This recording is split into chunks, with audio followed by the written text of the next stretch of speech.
So how do we experience emotional freedom? What does that mean, emotional freedom?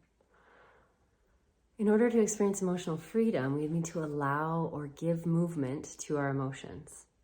I've heard many people explain emotions like energy in motion, emotion.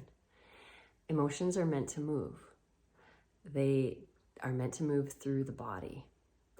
So often when there's negative emotion or so-called negative emotion, maybe lower vibrational emotional experiences like sadness, anger, frustration, despondency, those kind of things, we want to suppress them, ignore them, not hope that they're not there.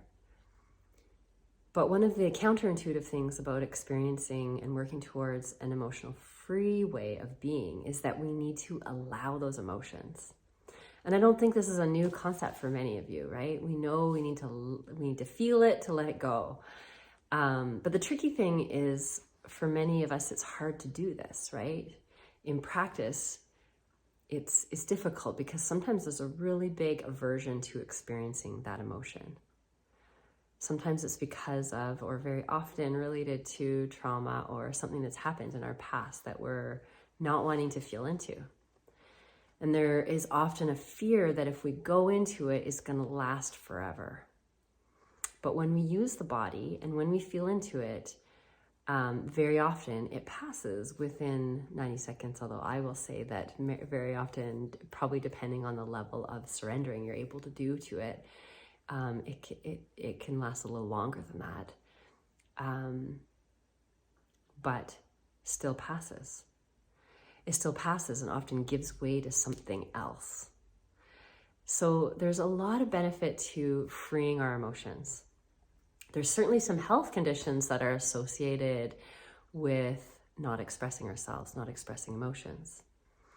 Certain autoimmune conditions, breast cancer, things that are quite well known, that those are associated with the person not having expressed themselves well enough throughout their life. So we know that holding this stuff in is hurting us. And yet it's still easy to do. Oftentimes we don't notice we're doing it, right? You might even have friends where you know that they're not expressing themselves. You know they're not being fully truthful with themselves and maybe with you about what they're really experiencing. They're protecting themselves. And so leaning into this process can be really useful and healing and surprising in many cases. So healing on the emotional level often comes in layers, kind of like layers of an onion. When you work with one emotion, you allow movement to it, allow it to do what it wants, it leaves, and then there is another emotion underneath that surprises you, right? You didn't realize it was there. The same thing happens with our physical health as well. Like when we're going through a healing process, sometimes we will heal something and then a really old symptom from a long time ago resurfaces and we're like, what the heck? I thought I dealt with that. It's just our body's way of healing when it's ready, the things that need to be healed. So we see the same thing with the emotions. So if you're working with an emotion, working with an emotional surrender process where you're leaning into it, allowing it to flow, and seeing what it wants to do, usually with a focus on the body. Then as that one dissipates, there's something maybe even more intense underneath. You know, a common pairing of this would be working with anger, and then as the anger dissipates, there's a real intense sadness underneath. It doesn't have to happen in that particular pattern. It can be any emotions that are coupled with each other.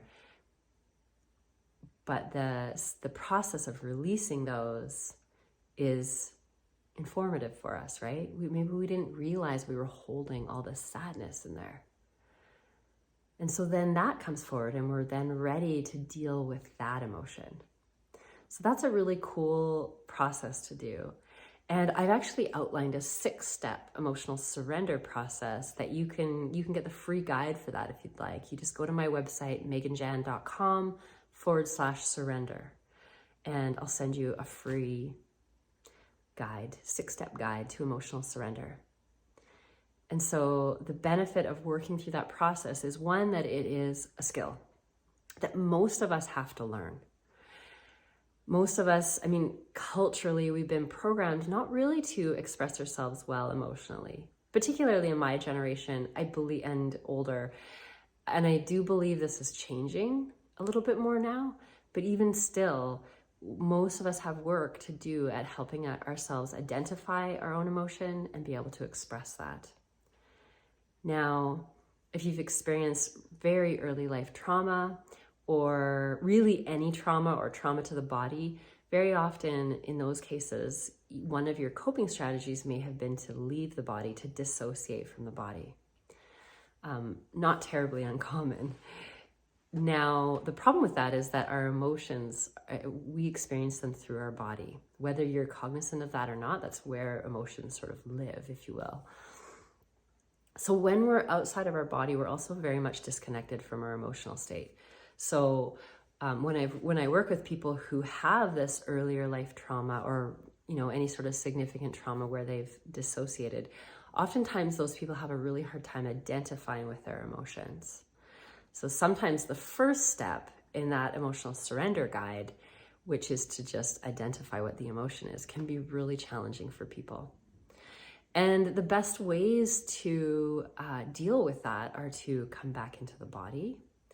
And so work with some embodiment strategies. So things like conscious dance, Tai Chi, yoga, Qigong. Also doing meditative techniques that are about being in the body. So a body scan. You could work with a chakra meditation. For those people who are quite dissociated, chakra meditations can actually be really useful because they often bring in a visualization component. And for many people who live outside of their body, it's not uncommon for them to be good at visualizing. And kind of like can easily be in more of a dream state. Not always, but many times that's the case. And so when we work with something like the chakra meditation, you're visualizing an energy center within your body.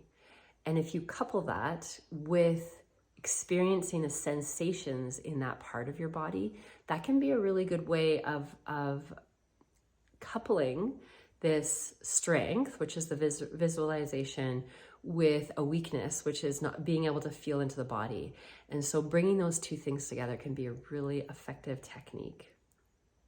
So we've got some movement strategies. You can do some meditation that brings you back into your body. You can work with a somatic practitioner who's either movement-based or things like somatic experiencing, which is what I do. You can work with grounding techniques. So connecting in with the earth, being in your garden, touching the dirt, just visualizing a strong connection to the earth. You can imagine a cord connecting your feet or your pelvis, your pelvic floor, to the earth and connected to the earth's core even. There's many different strategies, but what we're trying, one of the best ways to feel into emotion and to build that skill of identifying emotion is to be in the body more. Another one of my favorite practices is working with the heart. So the heart in most cultures is like the seat of our soul, the seat of all of our emotions, right? That's how we think of our heart center. And in my experience and in many people's experience, that's exactly how it plays out. When we really work on opening this energy center, that helps us tap into our emotions more. And so a practice as simple as just breathing, imagining your breath flowing in and out of your heart. This is also a heart math technique. But you could sit in meditation for 5, 10, 15, 30 minutes, just breathing in and out of your heart space. And as you do that, over time, as that center opens, as the energy gets freer in the heart center, we start to experience more emotion. Oftentimes, as it opens, we might experience this need to cry, or we might feel vulnerable. And these are all signs that we're headed in the right direction. And that sometimes for some people, this can be a long practice, you know, of many weeks, of many months maybe, of breathing in and out of the heart. Again, a chakra meditation works with heart energy. You could also use practices like a loving kindness meditation. That also helps to build emotional awareness as well. So there's a lot of different strategies out there. As I mentioned before, I have a 6-step emotion surrender guide, free, that you can check out at meganjan.com/surrender. And I hope that you have happy emotional surrendering. And as always, please subscribe and share this video. And I'll see you next time.